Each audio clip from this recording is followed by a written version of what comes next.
Assalamualaikum warahmatullahi wabarakatuh.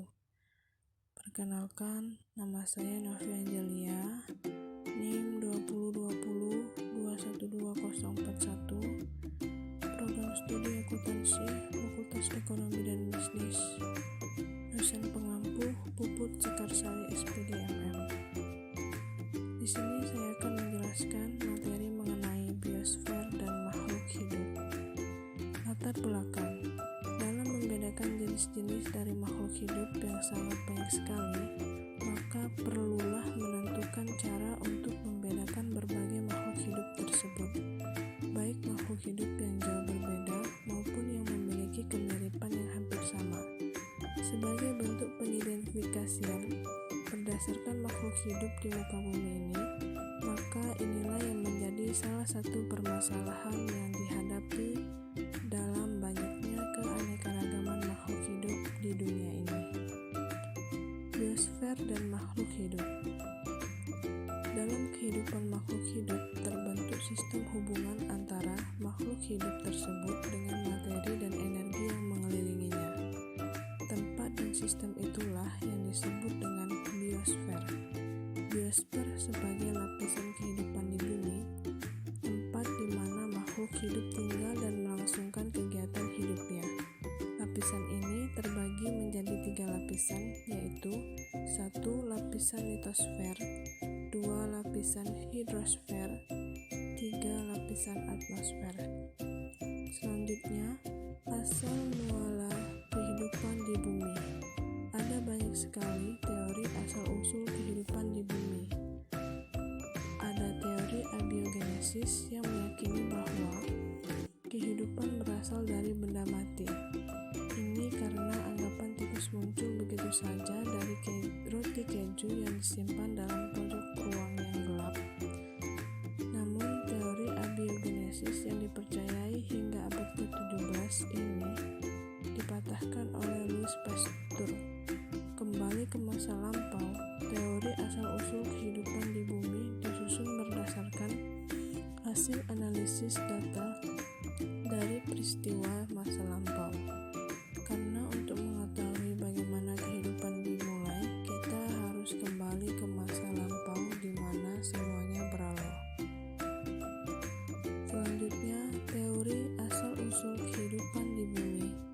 Yang pertama, teori penciptaan khusus atau kreasi khas. Yang kedua, teori kosmozoan. Yang ketiga, teori katastrofisme. Yang keempat, teori uniformitarianisme. Yang kelima, teori gradualisme. Yang keenam, teori spontan. Yang ketujuh, teori biogenesis. Dan yang kedelapan, teori evolusi kimia. Yang selanjutnya, keanekaragaman makhluk hidup di bumi. Penyebab keanekaragaman makhluk hidup. Keanekaragaman makhluk hidup terjadi oleh adanya mekanisme evolusi. Evolusi merupakan perubahan makhluk hidup dari bentuk yang sederhana ke bentuk yang lebih kompleks dan bervariasi terjadi karena DNA mengalami perubahan kode genetik atau mutasi. Klasifikasi makhluk hidup. Klasifikasi adalah suatu pengelompokan yang didasarkan pada ciri-ciri tertentu. Semua ahli biologi menggunakan suatu sistem klasifikasi untuk mengelompokkan tumbuhan ataupun hewan yang memiliki persamaan struktur. Persebaran dan sejarah perkembangan makhluk hidup. Persebaran makhluk hidup. Biogeografi adalah ilmu yang mempelajari tentang persebaran organisme di muka bumi. Studi tentang penyebaran spesies menunjukkan spesies-spesies berasal dari satu tempat namun selanjutnya menyebar ke berbagai daerah. Organisme tersebut kemudian mengadakan diferensiasi menjadi subspesies baru dan spesies yang cocok terhadap daerah yang ditempatinya. Persebaran organisme di bumi dipengaruhi oleh beberapa faktor, yaitu yang pertama, faktor lingkungan, yang kedua, faktor sejarah geologi, yang ketiga, faktor fisik, dan yang keempat faktor tumbuhan dan hewan. Selanjutnya, sejarah perkembangan makhluk hidup. Menurut suatu teori, organisme sekarang adalah hasil dari proses evolusi kehidupannya. Evolusi kehidupan adalah suatu perubahan kehidupan menjadi bentuk kehidupan lainnya melalui suatu proses yang perlahan-lahan dan mungkin memakan waktu ratusan sampai jutaan tahun.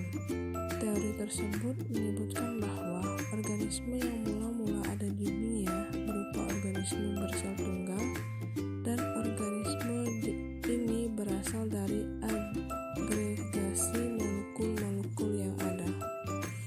Kesimpulan, keanekaragaman makhluk hidup merupakan ungkapan pernyataan terhadap berbagai macam bentuk, variasi, penampilan, serta sifat makhluk hidup di dunia, dan dengan persebarannya di berbagai belahan dunia, merupakan senjata makhluk hidup untuk bisa bertahan hidup.